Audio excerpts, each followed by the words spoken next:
이 내용이 김성태에 대한 편의 제공 내용이 이번에 그 요약 보고서에 다 들어 있었고 요게 한 축. 그다음에 또 다른 축이 네. 그러면은 이화영을 남아 있는 이제 김성태와 방용철 안부수까지 넘어간 상황에서 그러면 이화영을 위해서 설득을 해야 되는 거 아닙니까? 그렇죠. 이화영의 진술이 또 중요한 그렇죠. 상황이기 그게 가장 때문에 중요한 진술이 필요했던 그 거예요. 진술을 어떻게 그러니까, 확보할 것이냐 그렇죠. 이 부분. 근데 이화영 같은 경우에는 네.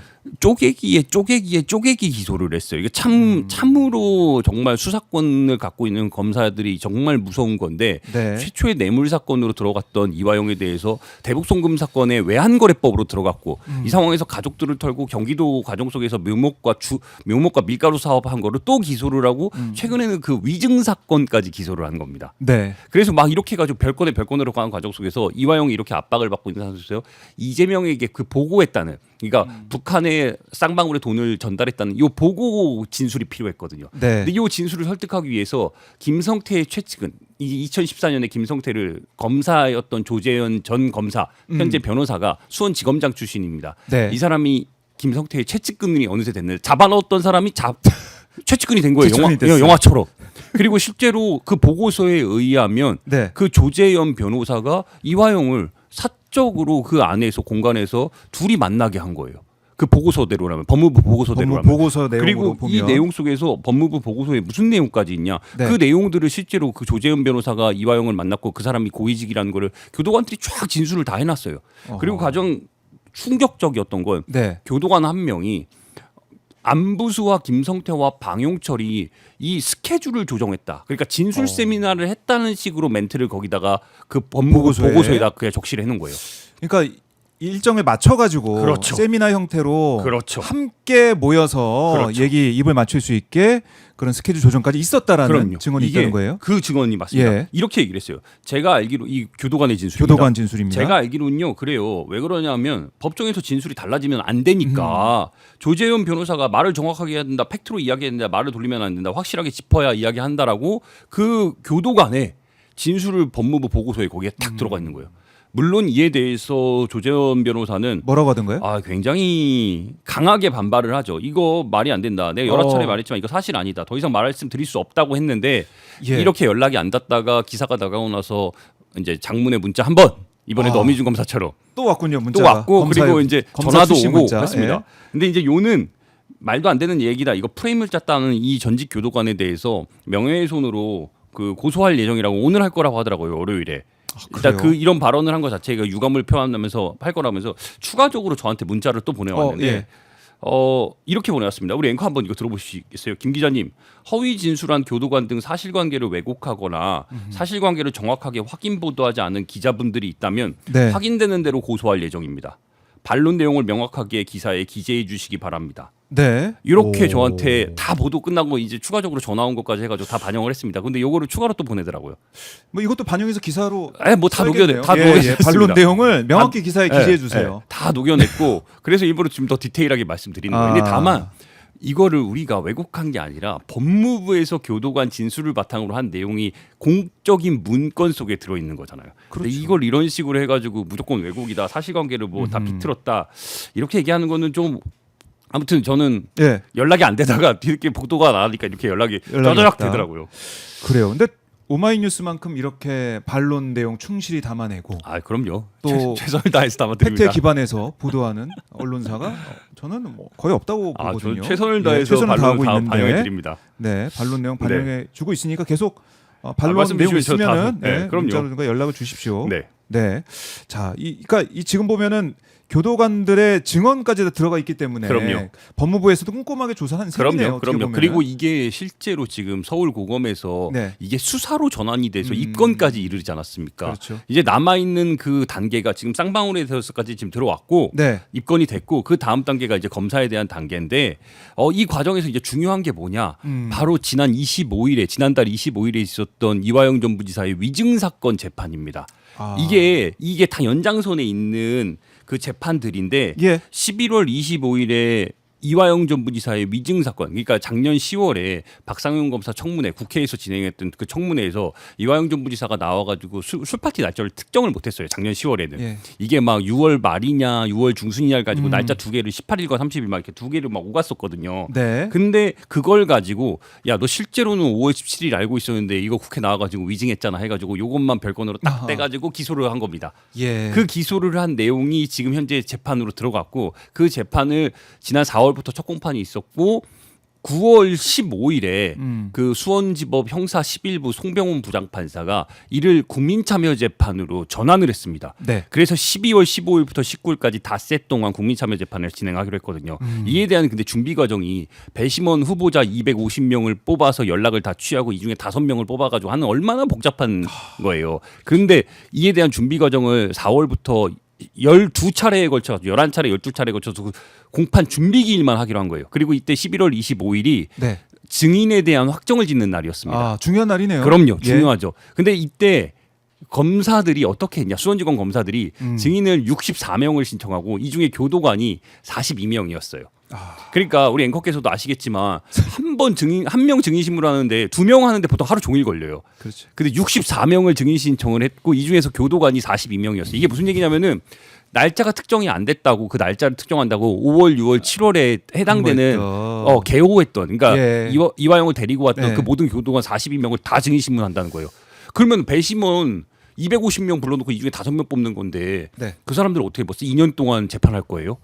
그러니 상식적이지 않고 실질적으로 그 날짜가 이미 특정됐으니까 그 날짜에 관련된 사람만 그럼요. 하면 된다고 해가지고 다 기각했습니다. 근데 당연한 거고. 그렇죠, 당연하죠. 그 너무 당연하고 예. 이게 재판 소송 그러니까 이 재판 지휘하는 겁니다. 어허. 근데 이거를 받아들이지 않았다고 불공정하다고 그날 기피 신청을 하고 마치 되게 독립조사 된 거냐 뭔가 하고 그냥 퇴장해 버린 거예요. 아니 그래서 검사들의 집단 퇴정. 그럼요. 이거는 야 난리가 났죠. 그 난리가 나서 정말 불손하게 나갔고 이거 재판 중간에 그냥 뛰쳐나오듯이 나갔거든요. 깽판 치려는 거 그럼요. 아닙니까, 그야말로? 누가 봐도 이 재판을 이루어지면 안 된다는 그 지연하려는 목적이 너무 명징했던 거예요. 그러니 검사들이 얼마나 무소불위에 걸려고 휘두르는지 보여주는 게 그 장면이거든요. 네. 근데 이거에 대해서 이제 이 대통령이 아프리카 갔다 오고 나서 중동 순방 마치고 나서 26일에 이거를 감찰하고 수사하라고 지시를 내렸던 겁니다. 근데 이걸 가지고 또 이제 막 어떻게 연결을 하냐? 네. 야, 너 대북 송금 사건이랑 연결된 직접적인 이해 당사자가 이걸 강조하니까 이거 이해 충돌이다라는 식으로 지금 국민의힘에서 강조를 하고 있어요. 한동훈 대표도 얘기하고 있고 막 대변인 차원에서도 막 메시지가 얘기하고 나오고 있죠. 있습니다. 근데 다만 제가 말씀드릴 수 있는 건 이 네. 사건은 이 대통령의 직접적인 관련이 있는 게 아닙니다. 간접적으로 대북 송금에서 출발했지만 검찰이 이거를 쪼개기 기소로 국회에서 나온 발언을 가지고 기소를 한 거예요. 그렇죠. 그러니 여기서의 연결고리가 일단 잘못됐고 다시 돌아와서 처음으로 우리 그러면 돌아와서 왜 그날 검사들이 왜 마치 자기들이 뭐가 되는 양 독립투사인 양 네. 그 문건을 기피 신청을 하고 왜 퇴장을 했을까에 대해서 곰곰이 생각을 하면 표면적인 이유는 그 증인 신청을 받아들여주지 않은 게 표면적인 이유입니다. 그렇게 이제 다 그렇게 막 보도되고 있으니까. 보도가 되고 막 그것도 강조를 하고 있고 예. 얘기를 하는데 그날 근데 놓쳐서는 안 되는 게 뭐냐면요. 그날 재판이 시작되자마자 송병훈 부장이 뭐라고 얘기를 했냐. 그 방금 말씀드린 우리가 계속해서 강조했던 법무부의 그 수사 결과 요약 보고서가 있지 않습니까? 네. 자체 조사 결과 요약 조사 보고서. 결과. 요 문건은 저희가 16쪽 페이지에 불과한데 그날 송병훈 부장, 그러니까 형사 11부의 이 재판을 담당한 송병훈 부장이 법무부에서 문서 송부 촉탁한 그 문건이 도착했습니다라고 시작하자마자 그날 아. 법정에서 얘기를 해요. 이게 무슨 얘기냐면은 실제 원본은 이만큼입니다.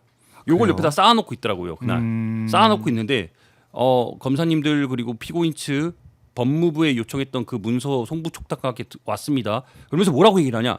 이 내용을 확인하면 사건에 대한 파악이 가능합니다. 라고 얘기를 해요. 그러니 과연 이 문건 내용. 속에 이 내용이 바로 그 16페이지가 그렇죠. 이 요약본이거든요. 근데 그 요약본 속에서 우리가 말씀드린 김성태에 대한 편의제고 이화영을 회유하기 위한 그런 압박들이 여기에 포함돼 있었어요. 포함돼 있죠. 근데 이만큼의 문건 여기다 쌓아놓고서 이거 보시면은 내용에 대한 파악이 가능하다고 얘기를 그날 했어요. 그러면 그걸 들은 검사들이 그날 유독 날이 서 있더라고요. 유독 날이 서 있어요. 그래요. 그러더니 결국에는 막 안 받아준다는 쪽으로 빌드업을 하기 시작하고 이런 모양들이 결국에는 감정적으로 치닫더니 이거 불공정하다고 하면서 갑자기 뛰쳐나가더라고요. 그렇군요. 그러면 이 문건 속에 과연 법무부의 송부 자료 속에 뭐가 들어있을까?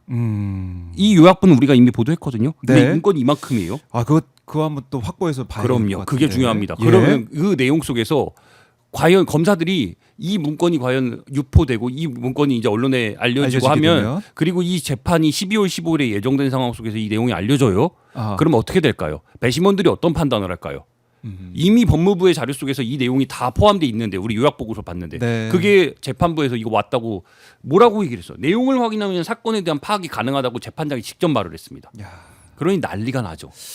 그래서- 이랬던 겁니다 그날. 아 그게 이제 본질이네. 그게 본질입니다. 이게 그걸 사건의 본질이고 딱 그날 이런 봤을 일이 있었던 때. 거고 이게 증인을 마치 받아들이지 않은 것처럼 얘기를 하는데 그 내막에는 그 법무부의 보고 자료가 왔던 거예요. 진실이 드러날 그 위기에 몰리는 그럼요. 상황. 근데 이거는 1차고 예. 지금 뭐도 있냐? 서울고검의 조사 자료도 수사 자료도 와야 됩니다. 아하. 그러면 앞으로 이제 이 지금 검사들이 눈앞에서 이 두려움 때문에 네. 미뤘는데 이거 만약에 간이기각이 안 되면 3, 4개월 동안 계속해서 이어지거든요. 그러니까 이 기피 신청에 대해서 한 게 대법원까지 올라가야 되니까 그 3, 4개월 동안에 과연 무슨 일이 벌어질까? 라고 제가 묻고 싶습니다. 그래요. 앞으로 이 사안 앞에 나올 게 더 많다라는 생각도 들고 그러니까 이재명 대통령도 이 검사들의 집단 퇴정에 대해서 수사 감찰을 진행하라라고 지시까지 한 거 아니겠습니까? 그럼요. 검사들의 행동에 대한 책임은 당연히 물어야 되는 그럼요. 것이고요. 이게 예. 너무나 중요한 내용이 뭐냐? 수원지검이 왜 이렇게 집단적으로 반발을 할까?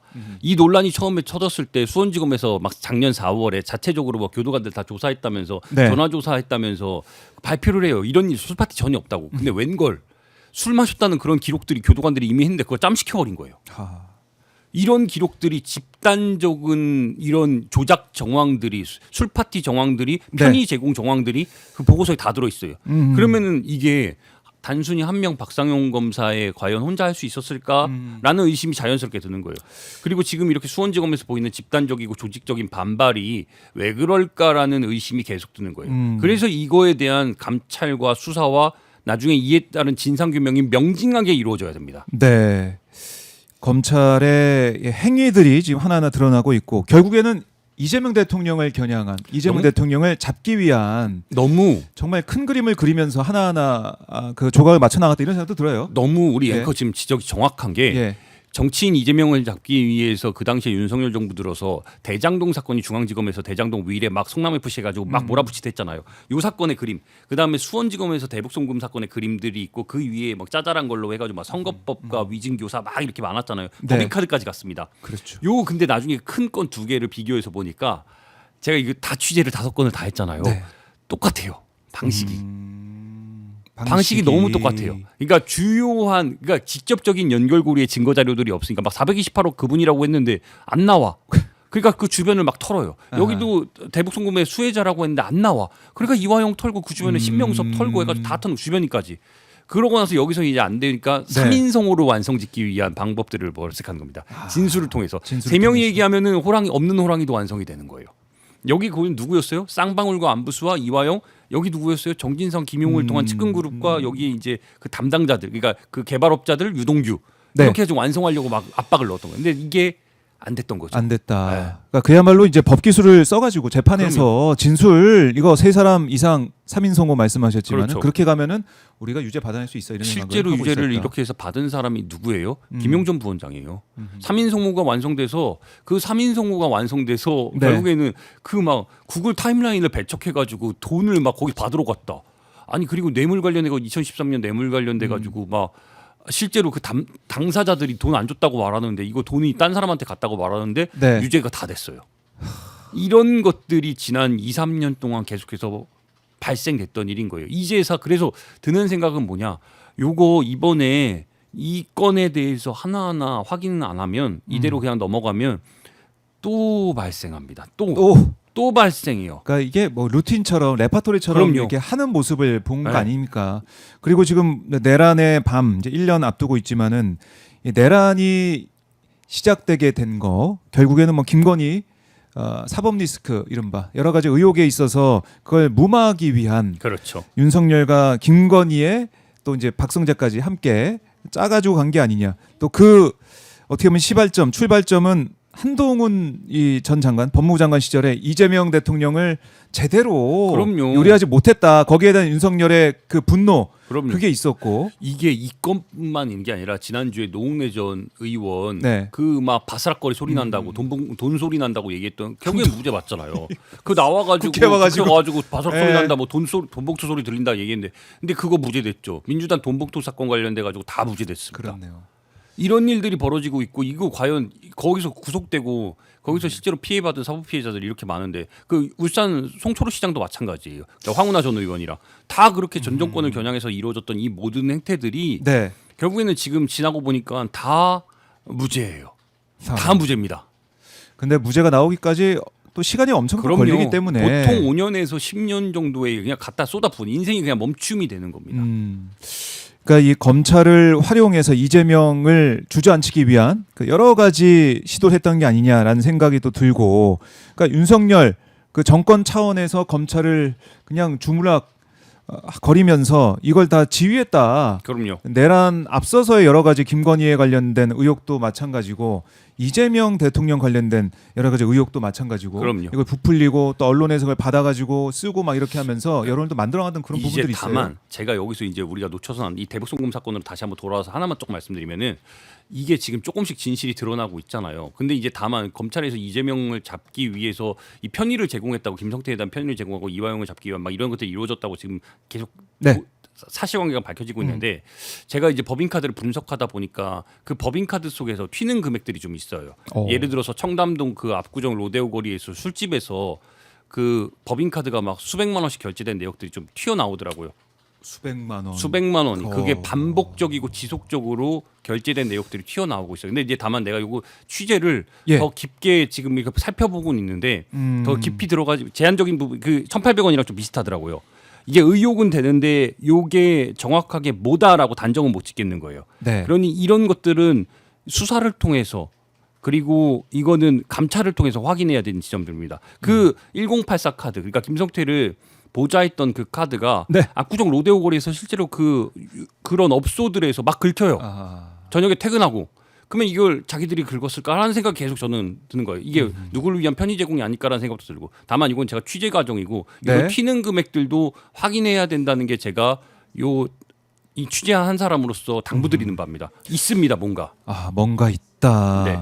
그러니까 너무 이제 낮은 금액도 또 미심쩍지만은 그럼요. 또 큰 금액은 그럼요. 이건 또 누구한테 쓰였던 그럼요. 것인가. 그리고 막 거기서 수원지검 앞에서 그 배달업체에서 100만 원씩 결제를 해버려요. 그리고 막 40만 원, 30만 원 결제하고 밥 먹고 나와가지고 네. 바로 그 자리에서 100만 원을 결제를 추가로 해요. 근데 나중에 그 업체가 처음에 모르겠더라고요. 네이버 페이로 돼 있고 막 그 배달 업체인데 모르겠는데 나중에 그걸 확인해 보니까 그 업체가 그 제일 위에는 유명한 배달 업체들인 거예요. 그런 결제된 내역들이. 그러면 밥 먹고 나오는데 100만 원 결제돼 있어요. 그럼 어디다 밥 먹고 쓰였을까? 나왔는데 네. 결제돼 있어. 이게 법인카드에 다 그대로 녹여 있어요. 제가 불과 3,384건밖에 안 받는데도 이래요. 네. 확인해야 됩니다. 확인해야 되고 네. 검찰의 이 행태 왜 이런 일이 벌어졌을까 이것도 계속 파헤쳐야 되고 김종국 기자가 또 열심히 뛸 수밖에 없습니다. 네. 김 기자가 앞으로 취재하는 내용들 또 저희가 주요하게 좀 보면서 또 자리에 모셔가지고 분석하는 내용도 좀 들어보도록 할 텐데 검찰의 지금 이 분위기 어떻게 보면은 이재명 정권 들어서 가지고 이제 큰일 났다. 이런 생각도 할 것 같아요. 제가 개인적으로 봤을 때는. 그럼요. 그럴 수밖에 없어요. 예, 이게 감찰로 통해서 수사를 통해서 드러나는 상황이니까. 그럼요. 그 선봉에 섰던 검사들이 직접적으로 지금 당사자가 되고 있잖아요. 네. 이제 다만 지금 자꾸 들리는 얘기가 검사가 검사를 수사하지 못하는 그 단계에 막혀 있어요. 그러니까 이 단계까지 넘어가야 되는데 이게 지금 현재 상황에서는 검사가 검사를 수사하는 단계에서 막혀 있거든요. 네. 이거를 공수처가 하라고 만들어진 건데 공수처도 제 역할을 못 하고 있습니다. 그게 사실이에요. 그러니까 이 다음 단계로 이게 대북송금 사건만 해도 이 박상용 검사가 그냥 단순히 박상용 검사에 그치는 수준이 아니거든요. 일단 박상용 검사에서도 막혀 있고 대장동 사건도 마찬가지예요. 다 막혀 있대요. 검사가 검사를 수사하지 못하는 상황이래요 어려운 지금. 상황. 그러면 이 다음 단계로 넘어가기 위한 실질적인 방안도 모색되고 이걸 공수처가 해줘야 되는데 공수처 지금 뭐 완전히 난리가 나가지고 공수처도 뭐 제대로 역할을 못 하고 있고. 그러니까요. 그래서 지금 민주당에서도 국정조사를 통해서 그렇죠. 검찰의 조작 기소 이 내용을 밝혀내겠다 이런 얘기를 그렇죠. 하고 있고. 이거 있습니다. 있어요. 그러니까 단순히 기자의 촉이 아니라 네. 숫자가 보여주고 있어요. 숫자가 보여주고 있고 이 법무부의 공신력을 가진 자료들이 네. 그 교도관들의 진술이 다 녹여져 있습니다. 그냥 나오지 않아요.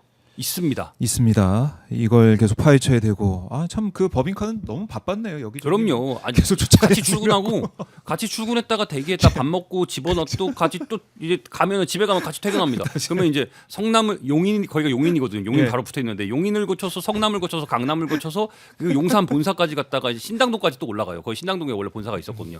이 내역들이 거짓말하지 않아요. 그러네요. 다 찍어보고 제가 다 확인했고 그 업소 앞까지 갔었습니다. 제가. 네. 숫자는 거짓말하지 않는다. 네. 김종훈 기자가 계속해서 파헤치도록 하겠습니다. 하루님이 김종훈 기자님 오마이뉴스 법조 기자 항일로드 저자 응원합니다. 아유 고맙습니다. 하루님 김종훈 기자 계속해서 응원해주고 계신데 네. 너무나 감사드리고요. 김 기자 오늘 말씀 잘 들었고 네. 또 조만간 또 모시도록 하겠습니다. 네, 고맙습니다. 고맙습니다. 네. 네.